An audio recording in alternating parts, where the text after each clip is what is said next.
Capítulo 24. Não ponhais a candeia debaixo do alqueire, item candeia sob o alqueire. Porque fala Jesus por parábolas, item não vades ter com os gentios, item não são os que gozam saúde, que precisam de médico, item coragem da fé, item carregar sua cruz. Quem quiser salvar a vida, perdê-la a candeia sob o alqueire. Porque fala Jesus por parábolas 1.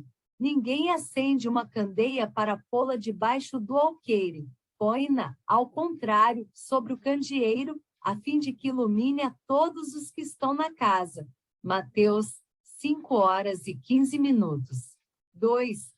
Ninguém é que, depois de ter acendido uma candeia, a cubra com um vaso, ou a ponha debaixo da cama. Põe-na sobre o candeeiro, a fim de que os que entrem vejam a luz. Pois nada há secreto que não haja de ser descoberto, nem nada oculto que não haja de ser conhecido e de aparecer publicamente. Lucas 8h16:17. 3. Aproximando-se, disseram-lhe os discípulos: por que lhes falas por parábolas? Respondendo-lhes, disse ele: é porque a vós outros foi dado conhecer os mistérios do reino dos céus, mas a eles, isso não lhes foi dado. 23. Porque aquele que já tem, mais se lhe dará e ele ficará na abundância. Aquele, entretanto, que não tem, mesmo o que tem se lhe tirará. Falo-lhes por parábolas, porque vendo, não veem, e ouvindo, não escutam e não compreendem. E nele se cumprirá a profecia de Isaías. 23n é de 1948.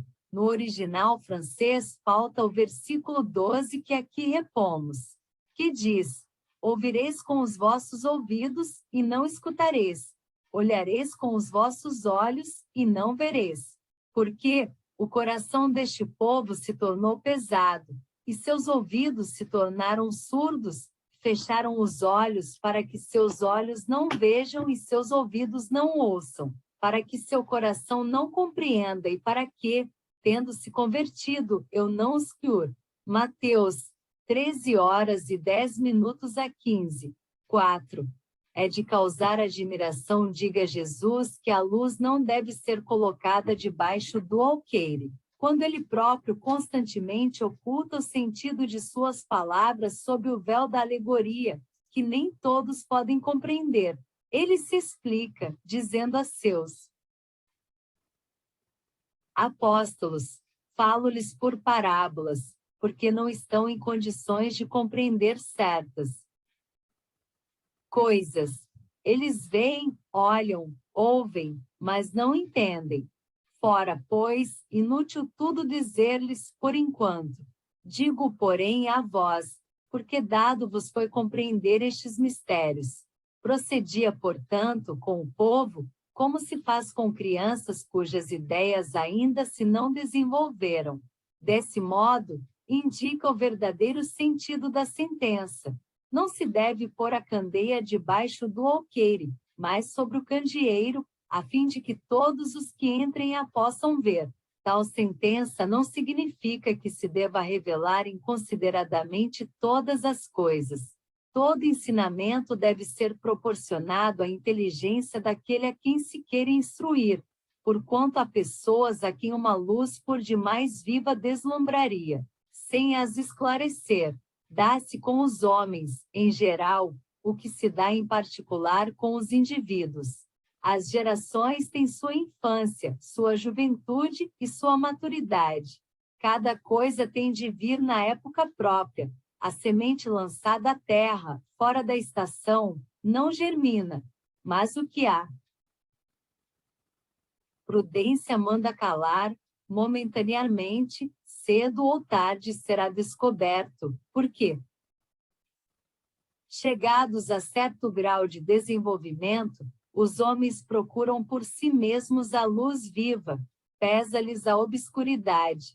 Tendo-lhes Deus outorgado a inteligência para compreenderem e se guiarem por entre as coisas da terra e do céu, eles tratam de raciocinar sobre sua fé. É então que não se deve pôr a candeia debaixo do alqueire, visto que, sem a luz da razão, desfalece a fé. Capítulo 19, item 7. 5. Se, pois, em sua previdente sabedoria, a providência só gradualmente revela as verdades. É claro que as desvenda à proporção que a humanidade se vai mostrando amadurecida para as receber. Ela, a providência, as mantém de reserva, e não sob o alqueire. Os homens, porém, que entram a possuí-las, quase sempre as ocultam do vulgo com o intento de o dominarem. São esses os que, verdadeiramente, colocam a luz debaixo do alqueire. É por isso que todas as religiões têm tido seus mistérios, cujo exame proíbem. Todavia, ao passo que essas religiões iam ficando para trás, a ciência e a inteligência avançaram e romperam o véu misterioso. Havendo se tornado adulto, o vulgo entendeu de penetrar o fundo das coisas e eliminou de sua fé o que era contrário à observação. Não podem existir mistérios absolutos e Jesus está com a razão quando diz que nada secreto que não venha a ser conhecido. Tudo que se acha oculto será descoberto um dia, e o que o homem ainda não pode compreender lhe será sucessivamente desvendado em mundos mais adiantados, quando se houver purificado. Aqui na Terra, ele ainda se encontra em pleno nevoeiro. 6. Pergunta-se, que proveito podia o povo tirar dessa multidão de parábolas, cujo sentido se lhe conservava impenetrável? É de notar-se que Jesus somente se exprimiu por parábolas sobre as partes de certo modo abstratas da sua doutrina, tendo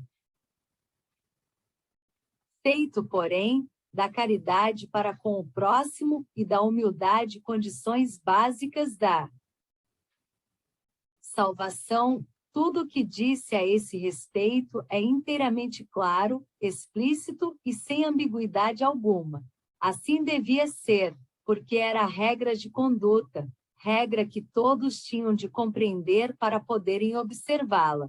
Era o essencial para a multidão ignorante, a qual ele se limitava a dizer: eis o que é preciso se faça para ganhar o reino dos céus. Sobre as outras partes, apenas aos discípulos desenvolvia o seu pensamento. Por serem eles mais adiantado, moral e intelectualmente, Jesus pôde iniciá-los no conhecimento de verdades mais abstratas. Daí o haver dito: aos que já têm, ainda mais se dará. Capítulo 18, item 15. Entretanto, mesmo com os apóstolos, conservou-se impreciso acerca de muitos pontos, cuja completa inteligência ficava reservada a ulteriores tempos. Foram esses pontos que deram ensejo a tão diversas interpretações, até que a ciência, de um lado, e o espiritismo, de outro, revelassem as novas leis da natureza, que lhes tornaram perceptível o verdadeiro sentido. 7. O espiritismo, hoje, projeta luz sobre uma imensidade de pontos obscuros. Não a lança, porém, inconsideradamente. Com admirável prudência se conduzem os espíritos, ao darem suas instruções. Só gradual e sucessivamente consideraram as diversas partes já conhecidas da doutrina, deixando as outras partes para serem reveladas à medida que se for tornando oportuno fazê-las sair da obscuridade.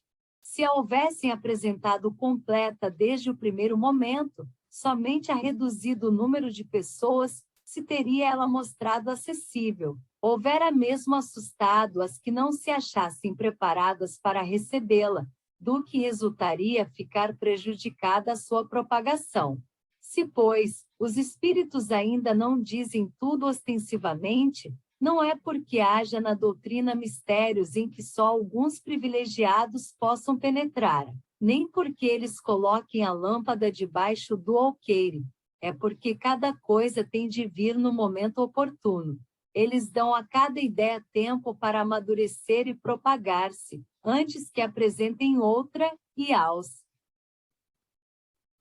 acontecimentos o de preparar a aceitação dessa outra. Não vades ter com os gentios 8. Jesus enviou seus 12 apóstolos, depois de lhes haver dado as instruções seguintes: não procureis os gentios e não entreis nas cidades dos samaritanos. Ide antes, em busca das ovelhas perdidas da casa de Israel, e nos lugares onde fordes, pregai, dizendo que o reino dos céus está próximo. Mateus 10h05 às 7. 9. Em muitas circunstâncias, prova Jesus que suas vistas não se circunscrevem ao povo judeu, mas que abrangem a humanidade toda. Se, portanto, diz a seus apóstolos que não vão ter com os pagãos, não é que desdenhe da conversão deles, o que nada teria de caridoso. É que os judeus, que já acreditavam no Deus uno e esperavam o Messias, estavam preparados, pela lei de Moisés e pelos profetas, a lhes acolherem a palavra. Com os pagãos, onde até mesmo a base faltava, estava tudo por fazer, e os apóstolos não se achavam ainda bastante esclarecidos para tão pesada tarefa. Foi por isso que lhes disse: ide em busca das ovelhas transviadas de Israel, isto é, ide semear em terreno já arroteado. Sabia que a conversão dos gentios se daria a seu tempo. Mais tarde, com efeito, os apóstolos foram plantar a cruz no centro mesmo do paganismo. 10. Essas palavras podem também aplicar-se aos adeptos e aos disseminadores do espiritismo. Os incrédulos sistemáticos, os zombadores obstinados, os adversários interessados, são para eles o que eram os gentios para os apóstolos. Que, pois, a exemplo destes, procurem, primeiramente, fazer prosélitos entre os de boa vontade, entre os que desejam luz, nos quais um germe fecundo se encontra e cujo número é grande, sem perderem tempo com os que não querem ver, nem ouvir e tanto mais resistem por orgulho. Quanto maior for a importância que se pareça ligar à sua conversão, mais vale abrir os olhos a 100 cegos que desejam ver claro, do que a um só que se compraza na treva, porque assim procedendo, em maior proporção se aumentará o número dos sustentadores da causa. Deixar tranquilos os outros não é dar mostras de indiferença, mas de boa política. Chegar-lhes à vez, quando estiverem dominados pela opinião geral e escutarem a mesma coisa incessantemente repetida ao seu derredor. Aí julgarão que aceitam voluntariamente, por impulso próprio, a ideia e não por pressão de outrem. Depois, há ideias que são como as sementes. Não podem germinar fora da estação apropriada, nem em terreno que não tenha sido de antemão preparado. Pelo que melhor é se espere o tempo propício, e se cultivem primeiro as que germinem, para não acontecer que abortem as outras, em virtude de um cultivo demasiado intenso. Na época de Jesus e em consequência das ideias acanhadas e materiais então em curso, tudo se circunscrevia e localizava. A casa de Israel era um pequeno povo, os gentios eram outros pequenos povos circunvizinhos. Hoje, as ideias se universalizam e espiritualizam. A luz nova não constitui privilégio de nenhuma nação. Para ela não existem barreiras, tem o seu foco em toda parte.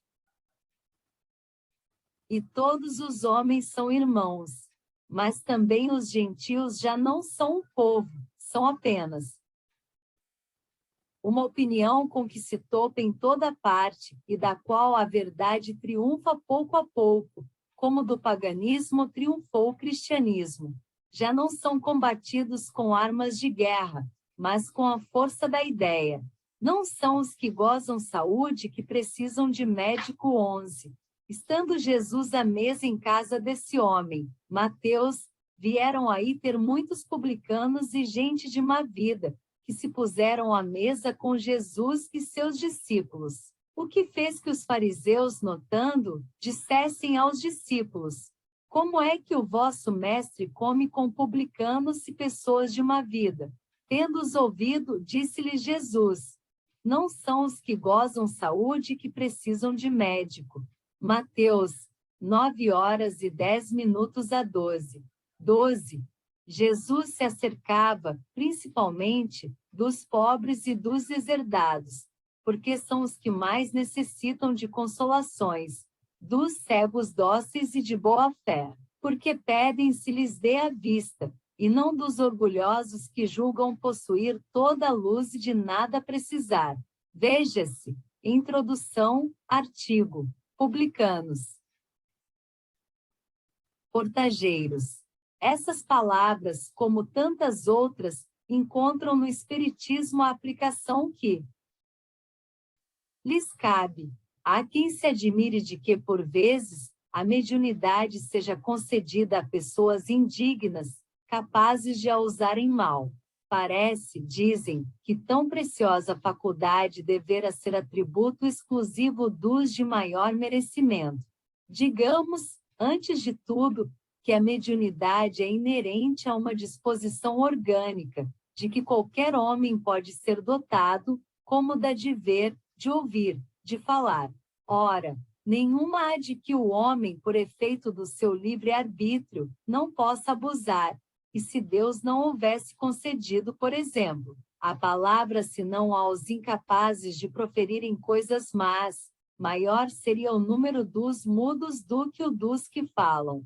Deus outorgou faculdades ao homem e lhe dá a liberdade de usá-las, mas não deixa de punir o que delas abusa.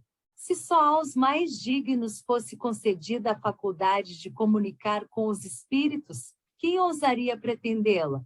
Onde, ademais, o limite entre a dignidade e a indignidade? A mediunidade é conferida sem distinção, a fim de que os espíritos possam trazer a luz a todas as camadas, a todas as classes da sociedade, ao pobre como ao rico, aos retos para os fortificar no bem, aos viciosos para os corrigir. Não são estes últimos os doentes que necessitam de médico?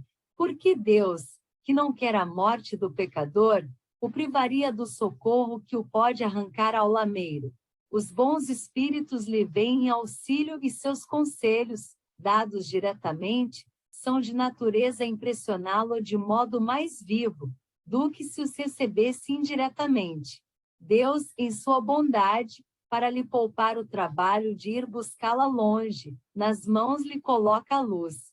Não será ele bem mais culpado. Se não a quiser ver, poderá desculpar-se com a sua ignorância, quando ele mesmo haja escrito com suas mãos, visto com seus próprios olhos, ouvido com seus próprios ouvidos, e pronunciado com a própria boca a sua condenação. Se não aproveitar, será então punido pela perda ou pela perversão da faculdade que lhe fora outorgada e da qual, nesse caso, se aproveitam os maus espíritos para obsidiarem e enganarem, sem prejuízo das aflições reais com que Deus castiga os servidores indignos dos corações que o orgulho e o egoísmo endureceram. A mediunidade não implica necessariamente relações habituais com os espíritos superiores. É apenas uma aptidão para servir de instrumento mais ou menos dúctil aos espíritos, em geral. O bom médium, pois, não é aquele que comunica facilmente, mas aquele que é simpático aos bons espíritos e somente deles tem assistência. Unicamente neste sentido é que a excelência das qualidades morais se torna onipotente sobre a mediunidade. Coragem da fé 13.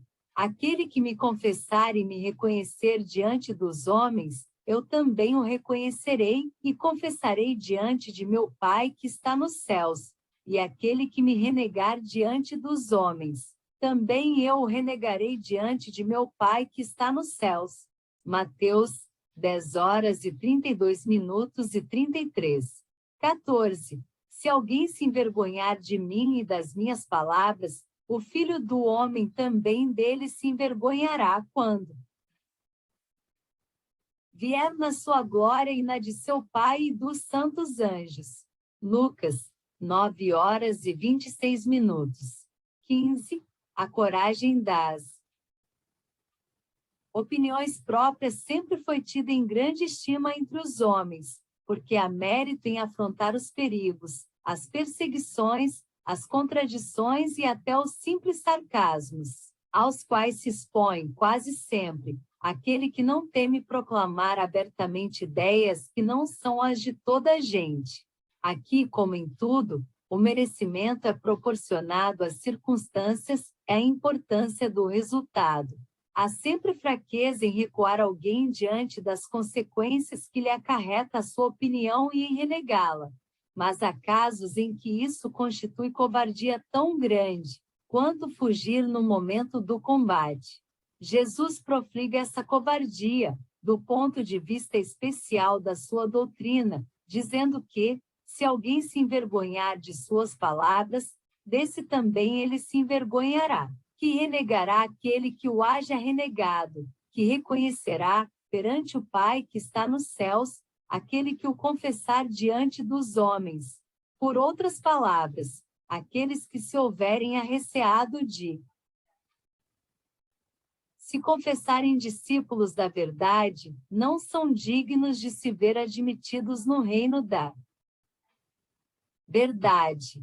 Perderão as vantagens da fé que alimentem, porque se trata de uma fé egoísta que eles guardam para si, ocultando-a para que não lhes traga prejuízo neste mundo, ao passo que aqueles que, pondo a verdade acima de seus interesses materiais, a proclamam abertamente, trabalham pelo seu próprio futuro e pelo dos outros. 16. Assim será com os adeptos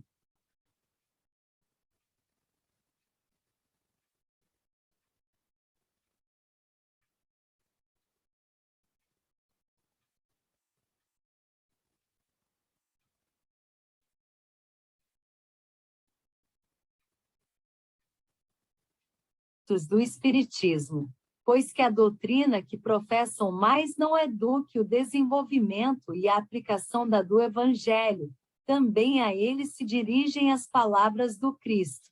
Eles semeiam na terra o que colherão na vida espiritual, colherão lá os frutos da sua coragem ou da sua fraqueza, carregar sua cruz. Quem quiser salvar a vida, perdê-la-á. 17. Benditosos sereis quando os homens vos odiarem e separarem, quando vos tratarem injuriosamente, quando repelirem como mal o vosso nome, por causa do Filho do Homem. Rejubilai nesse dia e ficai em transportes de alegria, porque grande recompensa vos está reservada no céu, visto que era assim que os pais deles tratavam os profetas. Lucas 6h22:23. 18. Chamando para perto de si o povo e os discípulos, disse-lhes: se alguém quiser vir nas minhas pegadas, renuncie a si mesmo, tome a sua cruz e siga-me. Porquanto, aquele que se quiser salvar a si mesmo, perder-se-á, e aquele que se perder por amor de mim e do Evangelho se salvará. Com efeito, de que serviria a um homem ganhar o mundo todo e perder-se a si mesmo? Marcos 8h34-36. Lucas 9h23-25. Mateus 10h38-39. João 12h25-26. 19. Rejubilai-vos, diz Jesus, quando os homens vos odiarem e perseguirem por minha causa, visto que sereis recompensados no céu. Podem traduzir-se assim essas verdades. Considerai-vos ditosos, quando haja homens que, pela sua má vontade para convosco, vos deem ocasião de provar a sinceridade da vossa fé, porquanto o mal que vos façam redundará em proveito vosso. Lamentai-lhes a cegueira, porém, não os maldigais. Depois acrescenta: tome a sua cruz.